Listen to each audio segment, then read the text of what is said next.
Madison's going to do great things as our new regional operations director. My name is Jake Coleman. I'm 44.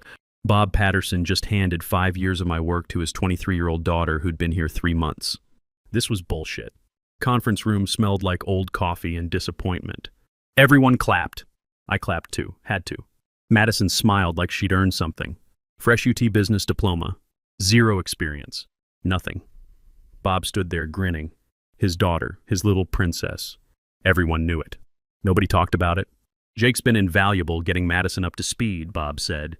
Like that made it better. Like 5 years of perfect reviews and working weekends was just training for his kid. I nodded, happy to help.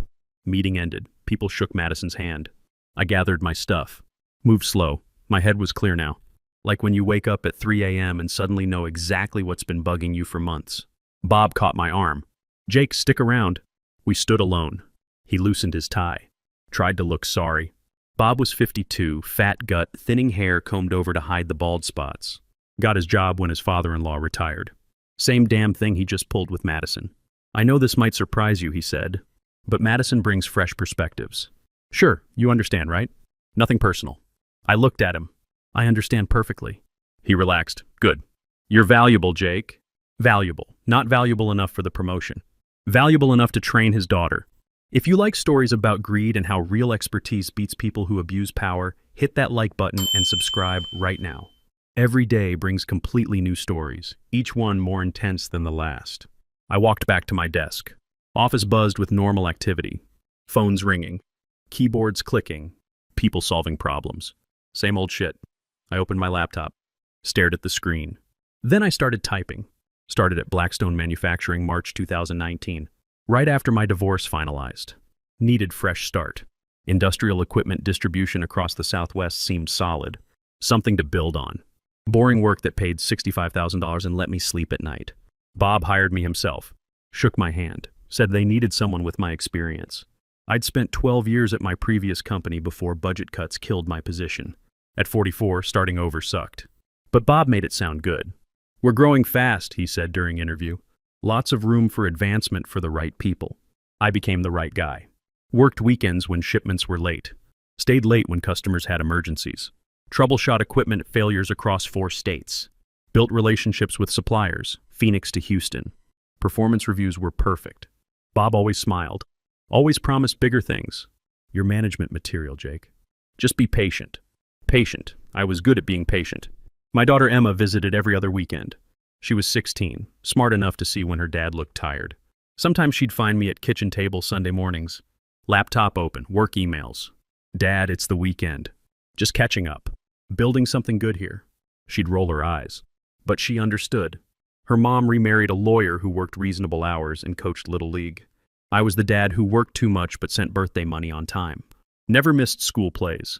Had $200 alimony payments every month that reminded me why this job had to work out. When I told Emma about the possible promotion, she got excited. My dad's going to be a director, she told her friends. Now I'd have to explain why that wasn't happening. First problem showed up 6 months ago. Bob mentioned his daughter might join the company. Smart girl, just graduated UT. Business degree. I nodded, thought nothing of it.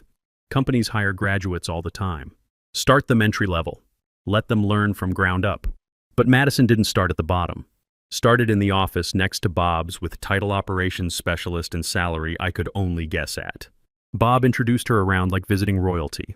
Madison's going to observe our processes. Learn how we do things.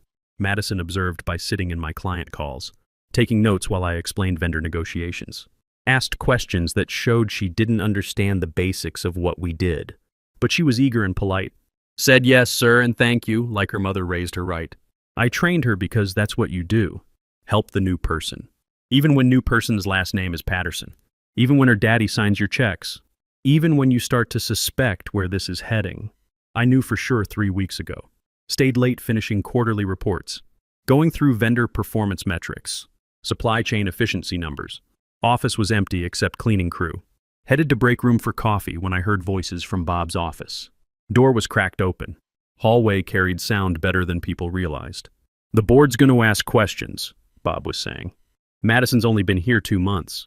Deeper voice, older. James Mitchell from corporate. You said Jake was ready for promotion. Jake's solid, but Madison's family and she's got the degree. Board likes degrees. What about Jake's experience? Bob laughed. Not mean. Not kind either. Jake's a good worker. Reliable, but he's not executive material. He'll keep doing what he's doing. Make good money. Everything works out. I stood in that hallway 30 seconds, listening to them plan my future. Madison would get old Henderson's position, the same position I'd been training for since 2019. I'd train her, support her, pretend to be grateful. Jake won't cause problems, Bob continued. He's got a daughter, alimony payments. He needs this job. He'll fall in line. He'll fall in line. Like I was some horse being broken to saddle. Like 5 years of loyalty had earned me the right to be grateful for scraps. I walked away quiet. Didn't want them to hear my footsteps. Went back to my desk.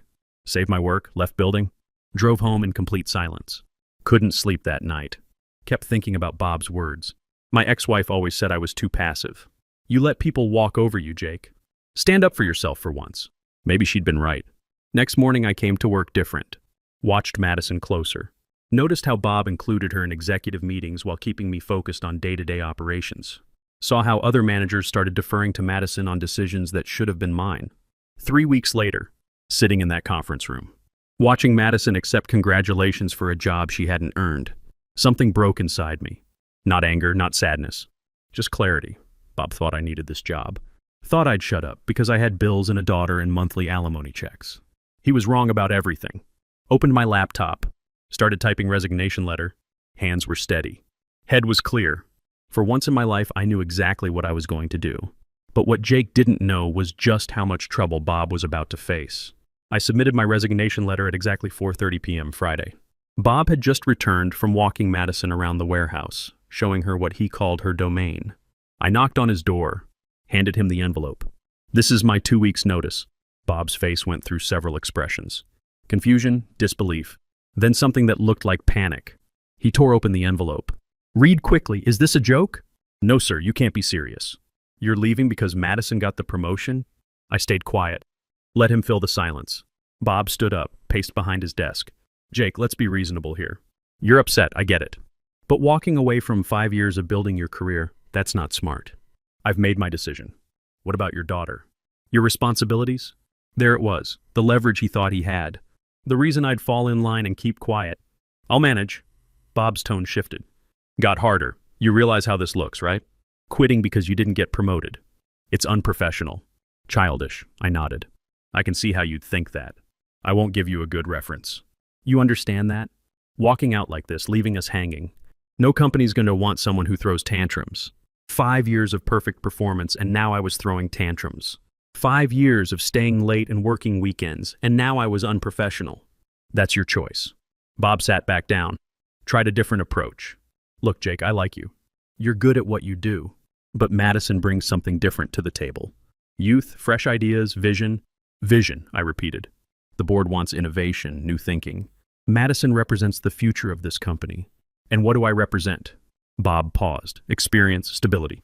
Those are valuable too. Valuable enough to train as replacement. Not valuable enough to promote. I appreciate the clarification. Don't do this, Jake. Take the weekend. Think it over. Come back Monday and we'll pretend this conversation never happened. He genuinely believed I would back down. Believed that threatening my reference would make me fold. I'll finish out my 2 weeks. Train Madison on anything she needs to know. Bob's face darkened. You'll train her?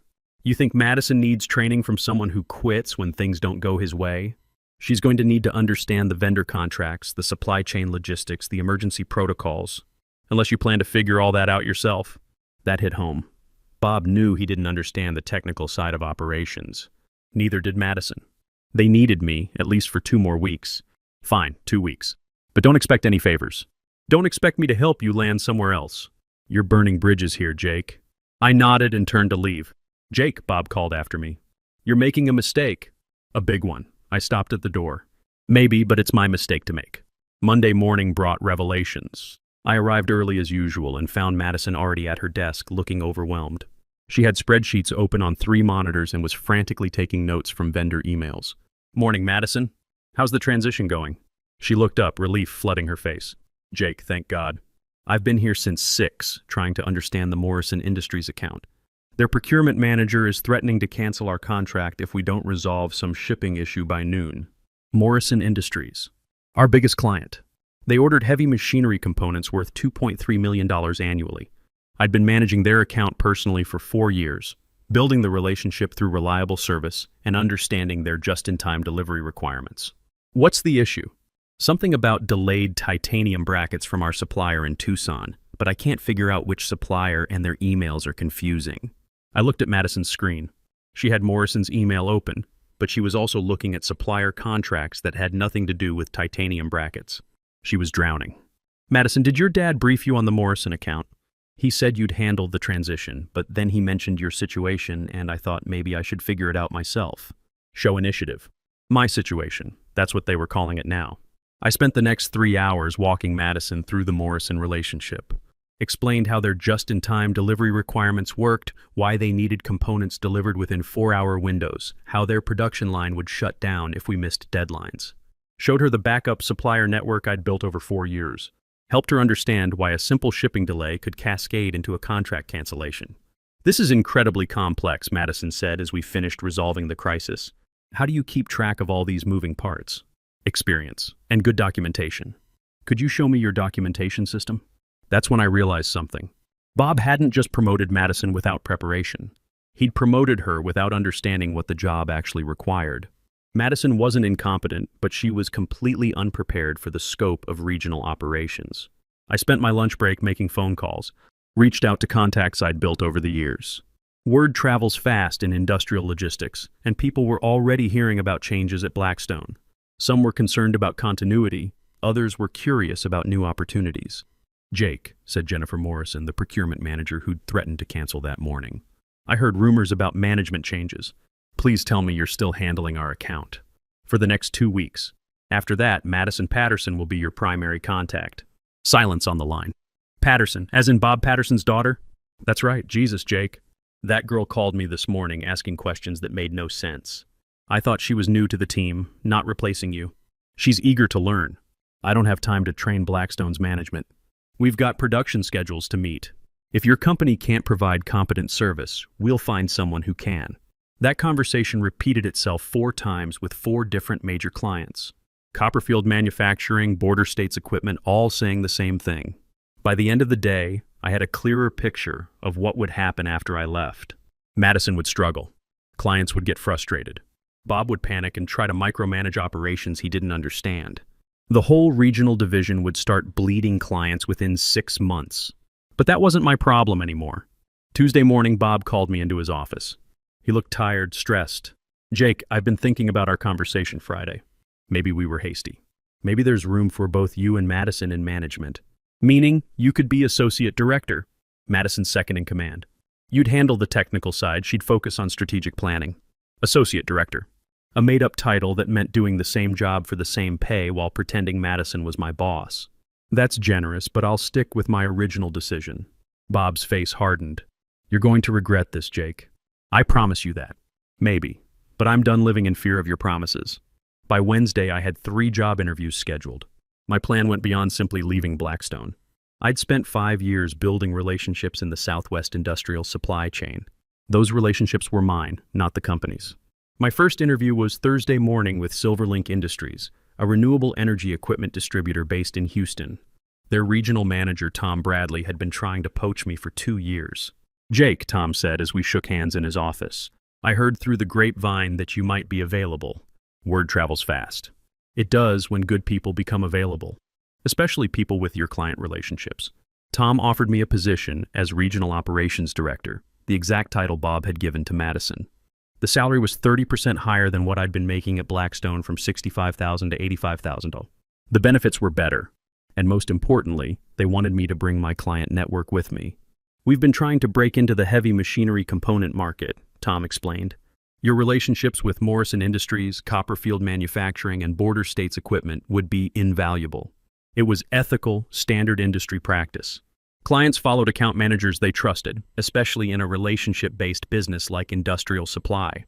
I hadn't signed a non-compete agreement, and the clients I'd served were free to choose their suppliers. I'd need to give Blackstone 2 weeks' notice, of course. Professional courtesy, though I suspect they might release you early once they understand the situation. Tom was right about that. Friday afternoon, Bob called me into his office again. Madison sat in the corner looking miserable. Apparently, word of my Thursday interview had reached them. I hear you're interviewing with competitors, Bob said. I'm exploring opportunities. While you're still employed here. While you're training Madison. That's a conflict of interest. I stayed quiet. It's also corporate espionage. Sharing proprietary information with competitors. I haven't shared any proprietary information. Your client relationships are proprietary. My client relationships are personal. I built them over 5 years of professional service. Bob's face was red now. Those clients belong to Blackstone Manufacturing. You take them with you and we'll sue you for everything you're worth. Madison spoke up from the corner. Dad, maybe we should. Shut up, Madison. Bob didn't take his eyes off me. Jake, you walk out that door and try to steal our clients, I'll make sure you never work in this industry again. I stood up slowly. Bob, I've given you 5 years of my life. Perfect performance reviews, 60-hour weeks. I trained your daughter to take the job you promised me. I've been nothing but professional through this entire process. And now you're threatening me. I'm protecting my business. I'm finishing my 2 weeks' notice and moving on to a better opportunity. What happens after that depends on how you handle the transition. Bob leaned back in his chair. We'll see about that. I walked to the door, then turned back. Madison, if you need help with anything over the next week, just ask. Despite what your father thinks, I want you to succeed. Madison nodded gratefully. Bob glared. I spent my last week at Blackstone documenting everything Madison would need to know. Not because Bob deserved it, but because Madison was 23 years old and had been thrown into a situation beyond her control. The people who depended on our supply chains deserved better than chaos. On my final day, I cleaned out my desk, said goodbye to co-workers, and handed Bob my security badge. This isn't over, Bob said. For me it is, I replied. I walked out of Blackstone Manufacturing feeling lighter than I had in years. The payback came 6 months later, but not in the way I'd expected. I was settling into my new role at Silverlink Industries when Tom Bradley called me into his office with a grin on his face.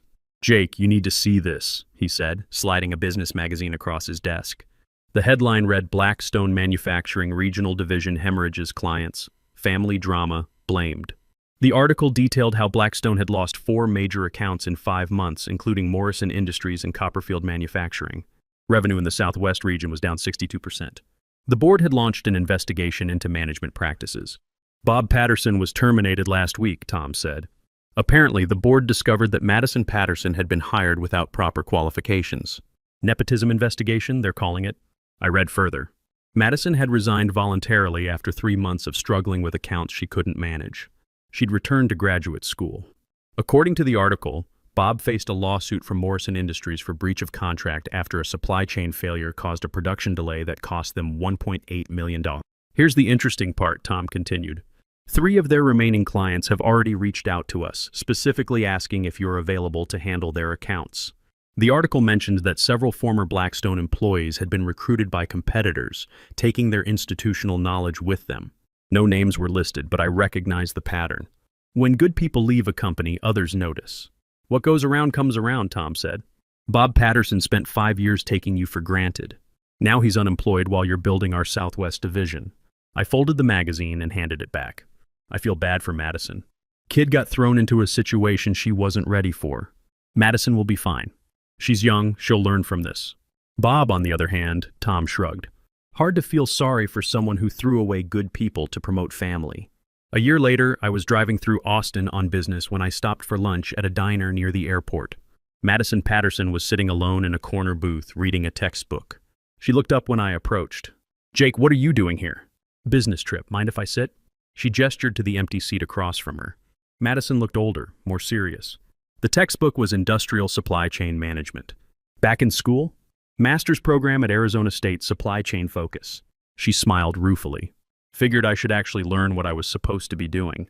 That's smart. I wanted to thank you, Madison said, for how you handled everything. You could have hung me out to dry, but you didn't. You tried to help me succeed. You were in an impossible situation. Dad still blames you for everything. Says you sabotaged the company. I sipped my coffee. What do you think? Madison closed her textbook. I think I was 23 years old with a business degree and no real-world experience. I think Dad gave me a job I wasn't qualified for because I was family. And I think you spent 5 years earning a promotion that should have been yours. We sat in comfortable silence for a moment. I'm sorry about how everything went down, Madison said. You deserved better. We both did. But sometimes things work out the way they're supposed to. Madison nodded. I heard you're doing well at Silverlink. I am, and you'll do well too once you're ready. I paid for both our lunches and shook Madison's hand before leaving. She was a good kid who'd been used as a pawn in her father's game. 6 months later, Bob Patterson filed for bankruptcy after losing his wrongful termination lawsuit against Blackstone's board of directors. Madison graduated with honors and landed an entry-level position at a logistics company in Phoenix, where she spent 2 years learning the business from the ground up before earning her first promotion. The daughter had learned what the father never understood. That respect and advancement must be earned, not inherited. Sometimes the best revenge is simply walking away and building something better. If you enjoyed this story, hit that like button and let me know what you think in the comments. And if you haven't subscribed to the channel yet, subscribe and ring that notification bell to get alerts about new stories like this one. Thanks for watching. See you in the next video.